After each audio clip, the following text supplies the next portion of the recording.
మీకు రేలంగి మావయ్య తెలుసా? సీతమ్మ వాకిట్లో సిరిమల్ల చెట్టు మూవీలో ఉంటారు కదా రేలంగి మావయ్య.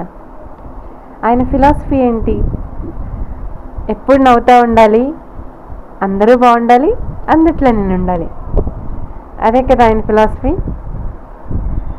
ఆయనకి కష్టాలు రాక తెలియక కాదు, ఎన్ని కష్టాలు వచ్చినా సరే వాటిని తన చిరునవ్వుతో పక్కకి నెట్టేసేవారు.